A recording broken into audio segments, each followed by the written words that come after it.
I'm Mark, and I come from the Congo. I present myself to the class. Does it mean you're Congolese? Asked one of the kids. I immediately answered, no, I'm Jewish. But then he said, well, yeah, I'm Jewish too, but I'm also Israeli. I don't understand, I replied. I understood his question. What I didn't understand was why I didn't know what to reply. I grew up in the DRC and had just moved to Israel. 8 years, my only 8 years at the time, living in a country without feeling like a part of it. I mean, I felt French. After 2 years in a French school, I knew La Marseillaise before the Congolese national anthem. But I had never thought about it before. Was I Jewish, Congolese, or maybe Israeli? I ended up living another 8 years in Israel. I learned about the wars of Israel, about the Jewish struggle in the diaspora, about the meaning of Zionism. I felt patriotism toward the country I lived in. As a teenager, I was deeply affected by my surroundings, which were building my personality as an individual and as a citizen. In the summer of 2014, I was in Israel, or should I say my basement, because of the 2014 Israel-Gaza conflict. Rockets were showering the face of the country so often that we stored most of the dry food in the house in the basement. We rarely had a day without an alarm. After that, I felt such a gush of patriotism. I was ready to enlist in the IDF. The Congo, by then, had become a distant memory. Israel was my country. But then I moved out. I had learned about the US in detail in my English class in Israel, the American dream, capitalism, and America's worldwide influence. I grew up watching movies from Hollywood. I ate McDonald's. I wore American Eagle. I even read more English than Hebrew. So, was I American? Technically speaking, I was born American. See, my father was born in New Jersey, but even he doesn't feel American. His parents merely fled from the Zaire when they had no other choice. But even my grandparents don't feel Congolese, though they were the last ones in this chain of uncertainty to feel part of a nation. My grandparents lived in Egypt through World War II. They still tell me about the hunger they had to face when the front came close to Cairo. They still curse in Arabic.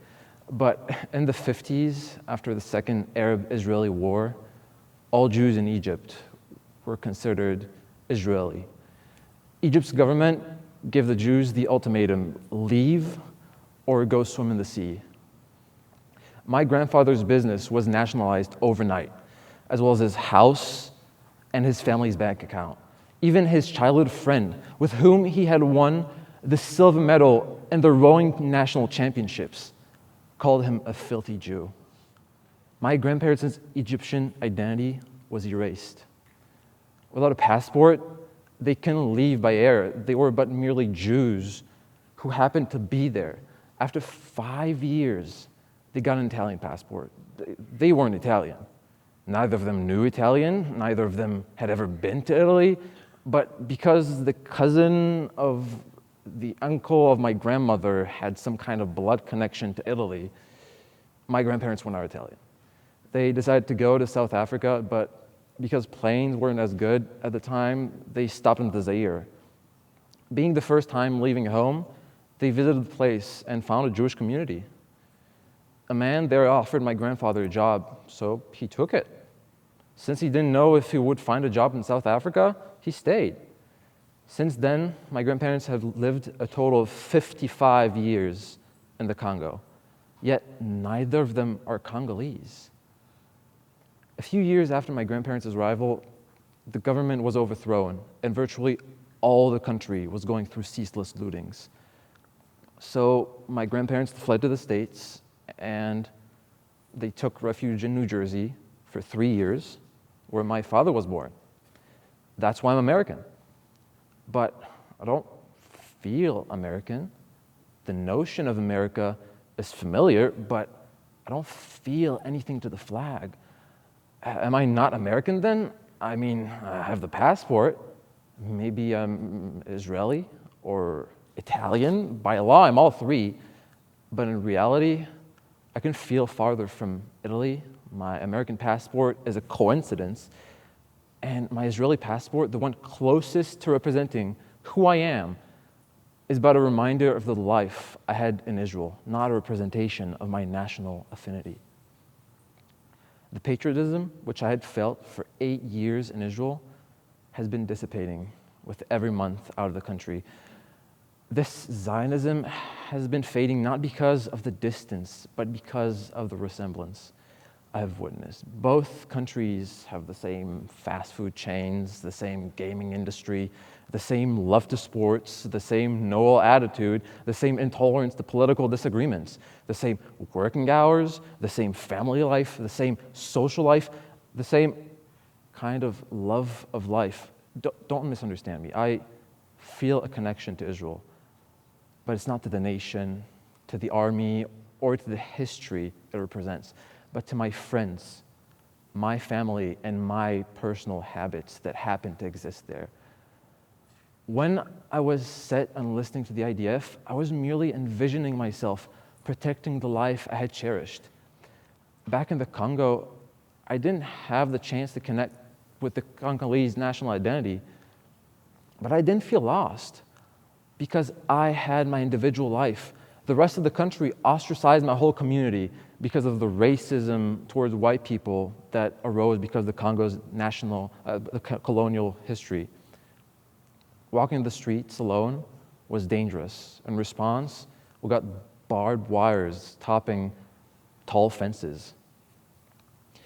We were so disconnected from the rest of the country that our accent was different. But the whole community didn't care too much.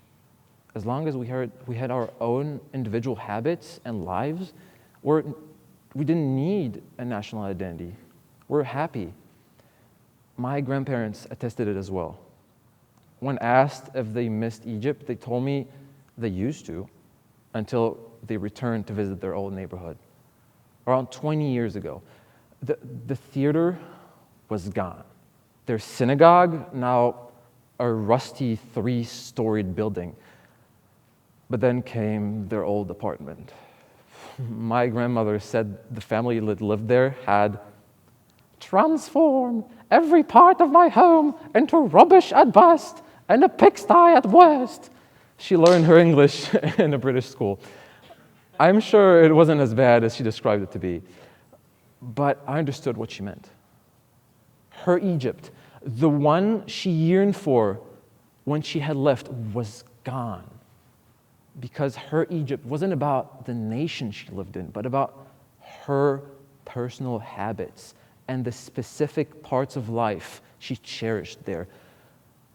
So, 2 years have passed since I moved out of Israel, and I have come to understand why my grandparents hate so much their mother country, to understand why I have never felt a part of the country I had grown up in, and to understand why I had such strong feelings to Israel. Because a country is its individuals first, and its history, its wars, its politics, its social constructs last. Because nationality is individual first and collective last. Thank you.